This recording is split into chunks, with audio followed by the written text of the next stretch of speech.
Welcome to Dr. Muhammad of Fact Channel. बिस्मिल्लाहिर्रहमानिर्रहीम। अस्सलाम वालेकुम। तो डियर्स, आज हम पढ़ेंगे theories of covalent bond and shape of molecules. Part 1। Covalent bond दरअसल हमारे पास बनता है by the sharing of electron की वजह से, आया ऑक्टेट रूल पूरा करने के लिए या फिर डुप्लेट रूल पूरा करने के लिए। और वो मॉलिक्यूल के हम जिस तरह हमारे पास शेप देगा, इसको समझने के लिए हमारे पास कुछ थ्योरीज और कॉन्सेप्ट्स हैं जो कि हम इस चैप्टर में पढ़ेंगे।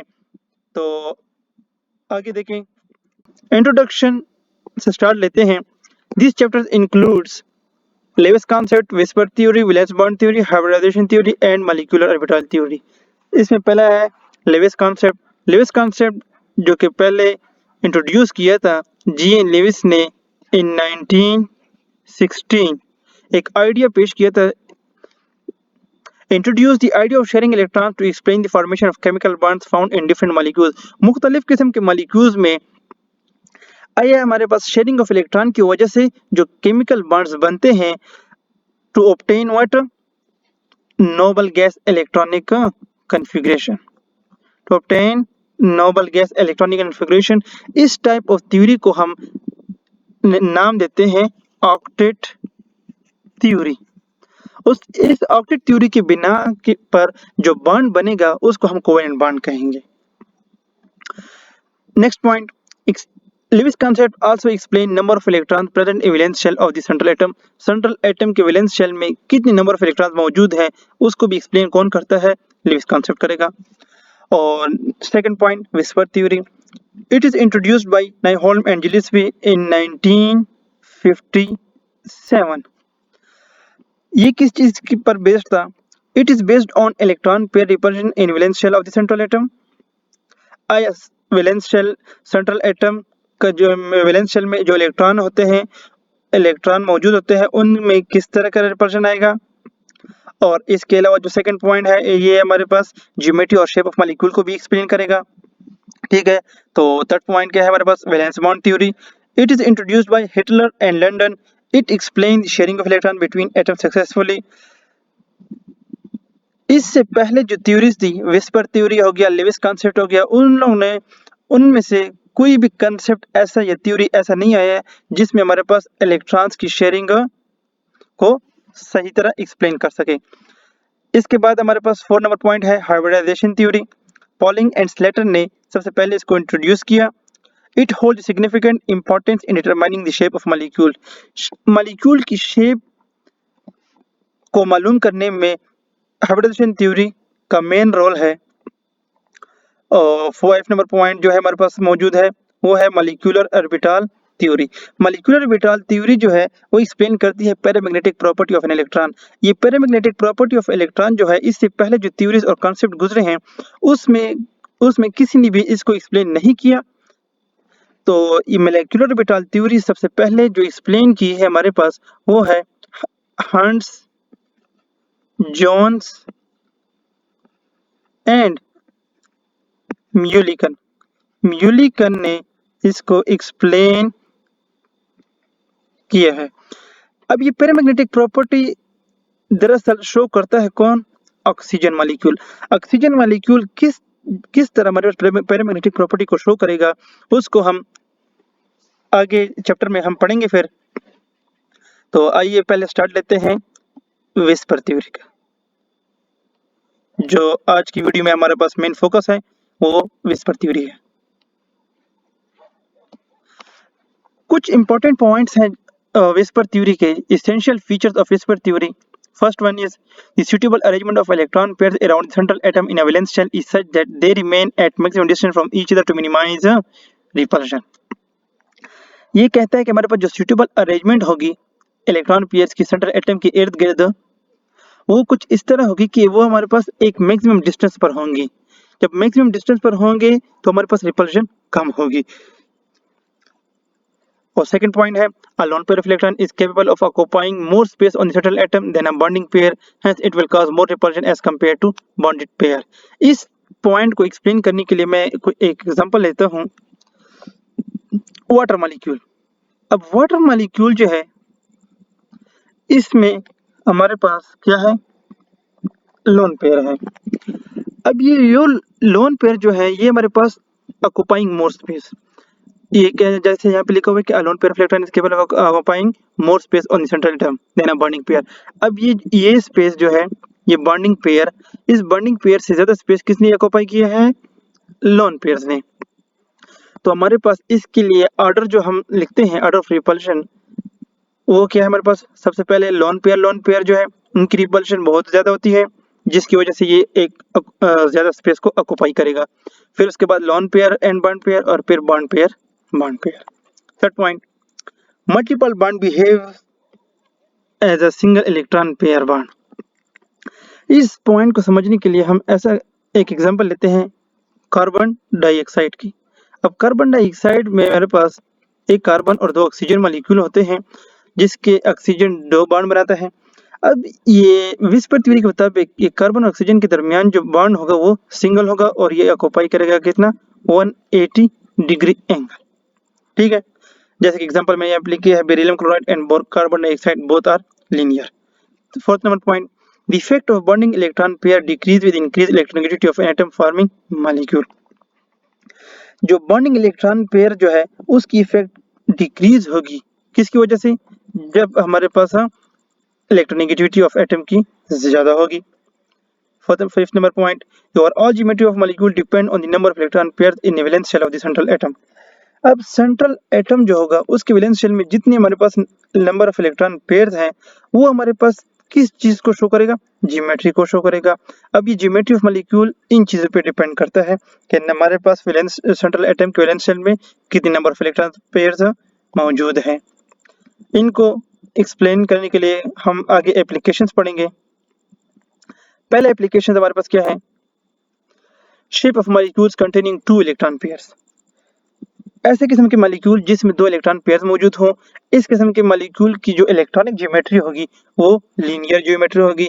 और यहाँ पर एक जरूरी पॉइंट मैं बताना चाह रहा हूँ, याद रखना, जब भी हमारे पास कोई ऐसा मॉलिक्यूल देखें जिसका लोन पेयर 0 हो, तब हमारे पास उसकी जो इलेक्ट्रॉनिक ज्योमेट्री होगी और मॉलिक्यूलर ज्योमेट्री होगी वो आपस में सेम होंगी। Important point.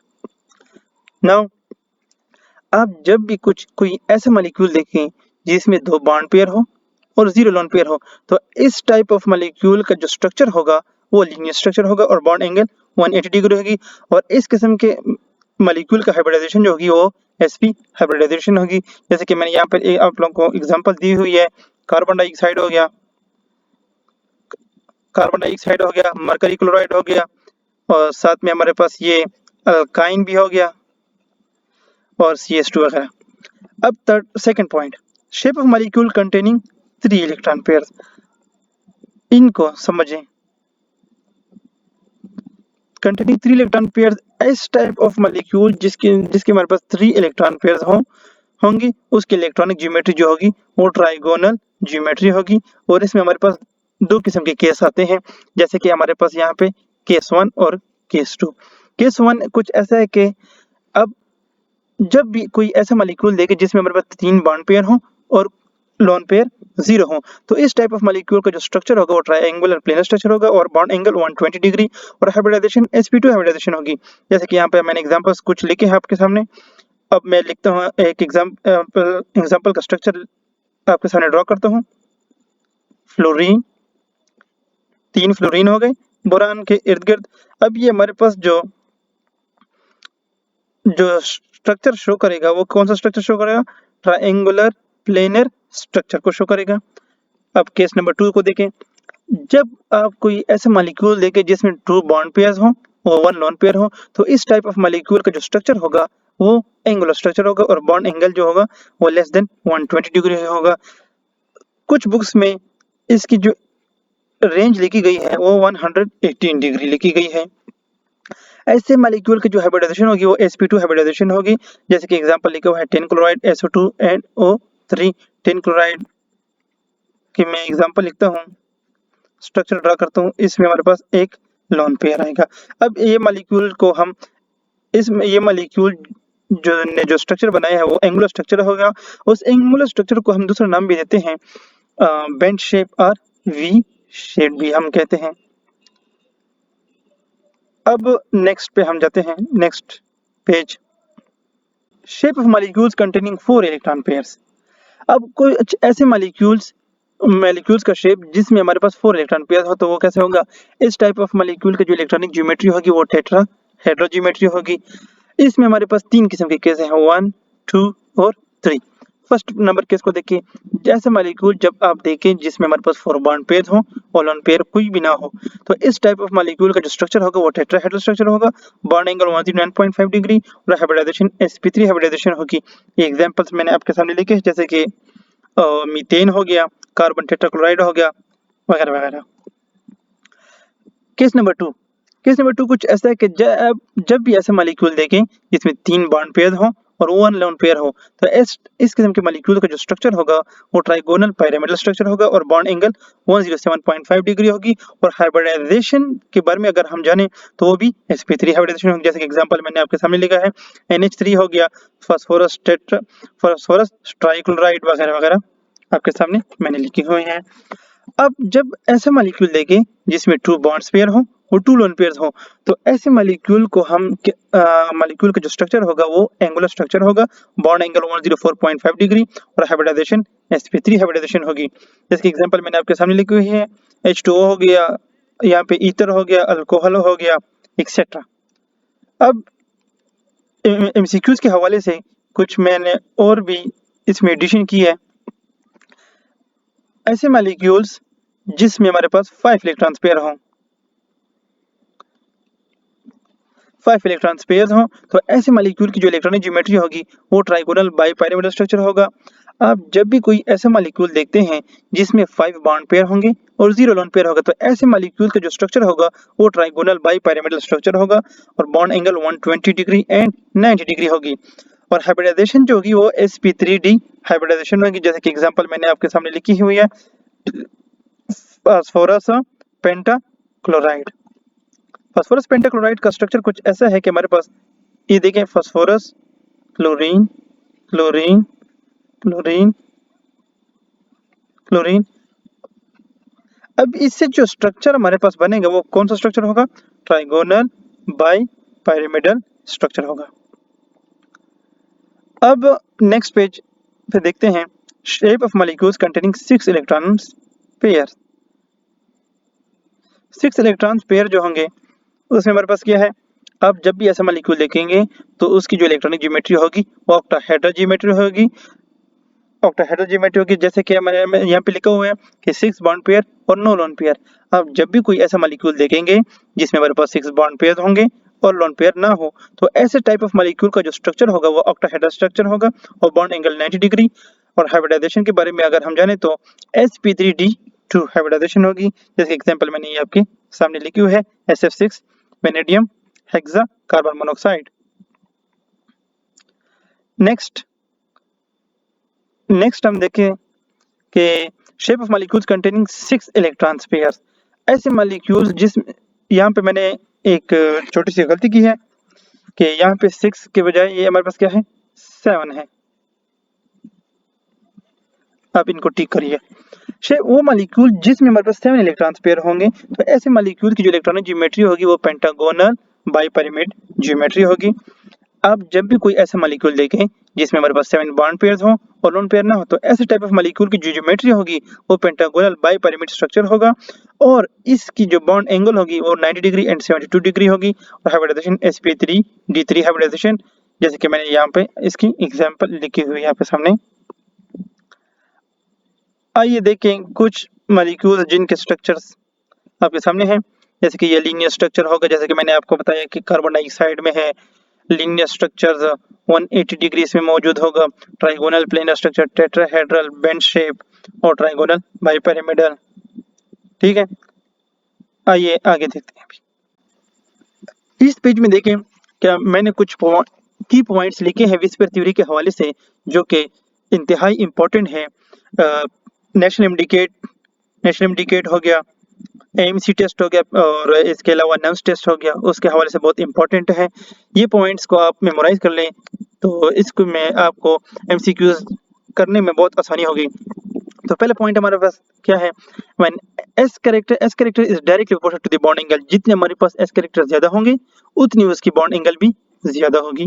Second point, larger bond angles result in shorter bond length, जितने हमारे पास बॉन्ड एंगल लार्ज होगा उतने उसकी बॉन्ड लेंथ शॉर्ट होगी। नेक्स्ट पॉइंट जो इंपॉर्टेंट पॉइंट है, स्टेबिलिटी। अब जब भी कोई बॉन्ड एंगल देखे जो हमारे पास उसकी बॉन्ड एंगल कंप्रेस्ड हुई हो तो वो मॉलिक्यूल हमारे पास क्या होगा, अनस्टेबल होगा। ठीक है। फोर्थ नंबर पॉइंट, जब भी आप डायटोमिक मॉलिक्यूल को देखेंगे जैसे कि कार्बन मोनोऑक्साइड है, उसको हमारे पास विस्पर थ्योरी उसको एप्लीकेबल नहीं है। Whisper theory is not applicable for diatomic molecule. Fifth number point, the molecule which has lone pair is equal to 3 will have zero dipole moment and is non-polar। वो molecule जिसके lone pair हमारे पास zero हो तो उसका dipole moment भी zero होगा और वो नॉन पोलर होगा।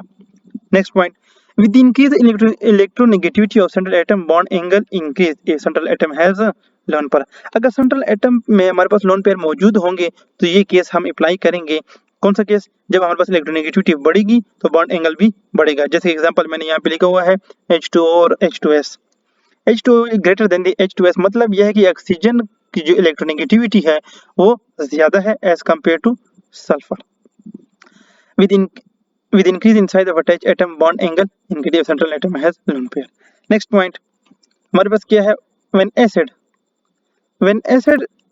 is added to water bond angle because of one bond angle जो होता है उसमें हमारे पास जो चेंज आएगा क्या होगा, उस बॉन्ड एंगल में चेंजेस आएंगी।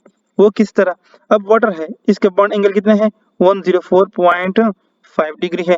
जब इसको हमने एसिड को ऐड किया वाटर में तो इसकी बॉन्ड एंगल चेंज हुई कितनी 107.5 डिग्री।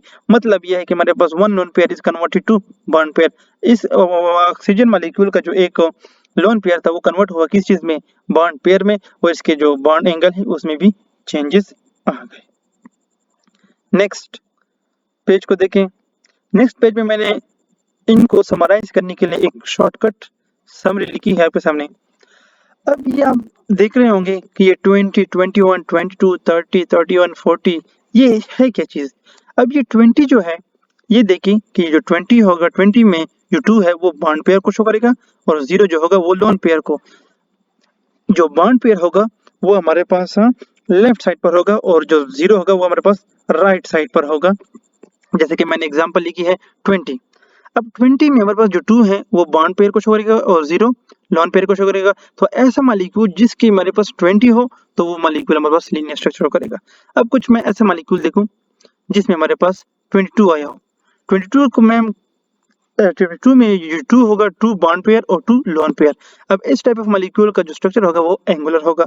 अब कुछ मैंने ऐसे मॉलिक्यूल देखे जिसमें हमारे पास 50 आया हुआ। 50 में का मतलब ये है कि इसमें 5 बॉन्ड पेयर हैं और लोन पेयर 0 है। तो ऐसे मॉलिक्यूल का जो स्ट्रक्चर होगा वो ट्राइगोनल बाइपिरामिडल स्ट्रक्चर होगा। ठीक है, ये शॉर्टकट से समराइजेशन आप याद कर लें। और नेक्स्ट एक पॉइंट दिया हुआ है मैंने, अब जब भी कोई ऐसा मॉलिक्यूल देखें जिसका जो सेंट्रल एटम हो वो किस से बिलोंग करे, ग्रुप नंबर 5 से बिलोंग करे, तो ऐसे टाइप ऑफ मॉलिक्यूल को डायरेक्ट आप बताएं कि उसका जो शेप होगा वो ट्राइगोनल पिरामिडल शेप्ड होगा और उसकी डायपोल मोमेंट जो होगी does not equal to 0 and it is a polar molecule. Next, अब जब भी कोई ऐसा मॉलिक्यूल देखें जिसका सेंट्रल एटम जो हो वो ग्रुप 3 से बिलोंग करें तो इस टाइप ऑफ मॉलिक्यूल का जो शेप होगा वो ट्रायंगुलर प्लेनर शेप्ड होगा और इसके जो डायपोल मोमेंट होगी वो 0 होगी और ऐसे मॉलिक्यूल को हम नॉन पोलर भी कहते हैं। ठीक है, आइए एक नेक्स्ट क्वेश्चन पे जाते हैं, एमसीक्यूज। फर्स्ट वन एमसीक्यूज कुछ ऐसा है कि as the S character in hybrid orbital increase the bond angle around the central atom. अब ये कहता है कि हमारे पास जितनी हमारे पास एस कैरेक्टर बढ़ेगी तो bond angle around central atom क्या होगा। ये मैं आपको पहले ही बता चुका हूं कि S character is directly proportional to the bond angle. ठीक है, और इसमें हमारे पास जो इसकी कैरेक्टर है एस कैरेक्टर वो कितनी है हमारे पास 50% है और इसकी जो एस कैरेक्टर है वो हमारे पास 33% है और इसकी जो sp3 है इसकी एस कैरेक्टर जो है हमारे पास 25% है। अब जिसके एस कैरेक्टर बढ़ेंगे तो उसका बॉन्ड एंगल भी बढ़ेगा। तो ये हमारे पास increase option is correct one. Next MCQ को देखें, which one shows the correct order of bond angle. अब ये एक NH4 पॉजिटिव दिया हुआ है, एक NH2 नेगेटिव दिया हुआ है और एक NH3 दिया हुआ है। अब इन तीनों में एक correct order of bond angle को हम देखें तो फर्स्ट वन NH4 पॉजिटिव जो है उसका एंगल जो होगा वो 109 डिग्री होगा, NH3 का 107 और NH2 नेगेटिव का 104 डिग्री। अब इस ऑप्शन को हम देखें तो हमारे पास कौन सा ऑप्शन इसमें ठीक आ रहा है, बी ऑप्शन ठीक आ रहा है। नेक्स्ट MCQs को देखें,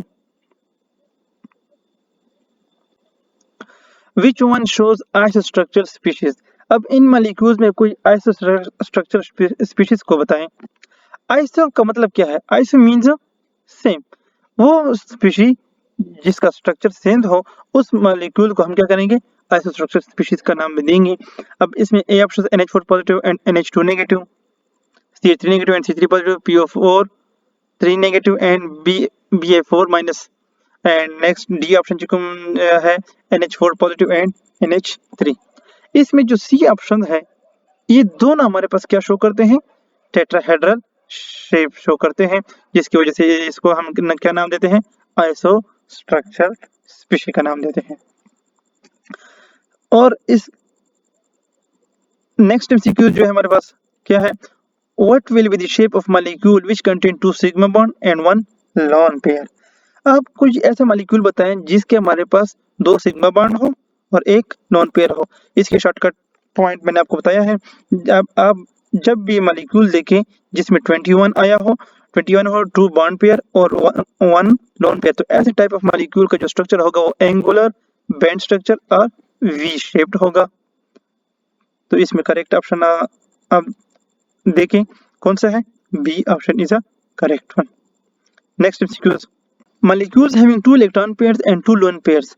अब ऐसे मॉलिक्यूल जिसके हमारे पास 2 बॉन्ड पेयर हो और 2 लोन पेयर हो, तो ऐसे मॉलिक्यूल्स को मैंने शॉर्टकट आपको बताया है कि क्या होगा, एंगुलर होगा। सिंपल वन इज दैट, जैसे मैंने आपको शॉर्टकट समरी में बताया इसको। Next MCQs, electron pair geometry and molecular geometry of molecule will be same if. ये मैं आपको पहले बता चुका हूं कि हमारे पास इलेक्ट्रॉनिक ज्योमेट्री और मॉलिक्यूलर ज्योमेट्री कब बराबर होगी, वो ये तब बराबर होती है जब हमारे पास नंबर ऑफ लोन पेयर जो हो वो क्या हो, 0 के बराबर हो। जब हमारे पास नंबर ऑफ लोन पेयर 0 के बराबर होते हैं तब हमारे पास इलेक्ट्रॉनिक ज्योमेट्री और मॉलिक्यूलर ज्योमेट्री सेम होती है, इक्वल होंगे। Next MCQs, the electron pair geometry and molecular geometry of which molecule is same. इसमें इन चारों में कौन सा मॉलिक्यूल ऐसा है जो हमारे पास जिसकी इलेक्ट्रॉनिक ज्योमेट्री और मॉलिक्यूलर ज्योमेट्री बराबर होंगी। इसमें पहला है हमारे पास NH3। अब ये NH3 जो है इसकी इलेक्ट्रॉनिक ज्योमेट्री क्या है, इलेक्ट्रॉनिक ज्योमेट्री हमारे पास टेट्राहेड्रल है और मॉलिक्यूलर ज्योमेट्री जो है वो ट्राइगोनल है। अब H2O मॉलिक्यूल, ये भी गलत हुआ। अब H2O मॉलिक्यूल के में अगर हम देखें तो इसकी इलेक्ट्रॉनिक ज्योमेट्री हमारे पास क्या आती है, टेट्राहेड्रल आती है और साथ में हमारे पास मॉलिक्यूलर ज्योमेट्री जो होती है वो एंगुलर आती है। ये भी हमारे पास गलत साबित हुआ। और इसके अलावा हमारे पास टिन क्लोराइड को देखें हम, टिन क्लोराइड जो है इसकी इलेक्ट्रॉनिक ज्योमेट्री जो है वो ट्राइगोनल प्लेनर आती है, लेकिन टिन क्लोराइड जो है इसकी मॉलिक्यूलर ज्योमेट्री जो होती है वो एंगुलर है। तो ये भी हमारे पास गलत साबित हुआ। अब इसको देखते हैं, इसकी इलेक्ट्रॉनिक ज्योमेट्री जो है वो टेट्राहेड्रल है और साथ में मॉलिक्यूलर ज्योमेट्री है वो भी टेट्राहेड्रल है, तो ये ऑप्शन हमारे पास करेक्ट हुआ। तो इस वीडियो को एंड करते हैं और ये लास्ट में मैंने आपके सामने ये पेज शो किया। ये पेज में हमारे पास आपको 2 बुक्स दिखाई दे रहे होंगे, फर्स्ट ईयर केमिस्ट्री और सेकेंड ईयर केमिस्ट्री, जिसका चीफ ऑथर डॉक्टर मोहम्मद आफाक मैं खुद हूँ। तो आप इनको देख सकते हैं, ब्लॉगर वेबसाइट पर भी देख सकते हैं और साथ में इंस्टाग्राम पे भी फॉलो करें और ये वीडियो को भी सब्सक्राइब करें, लाइक करें और साथ फॉलो करें। Thank you. Waiting for part 2 valence bond theory. Thank you for watching.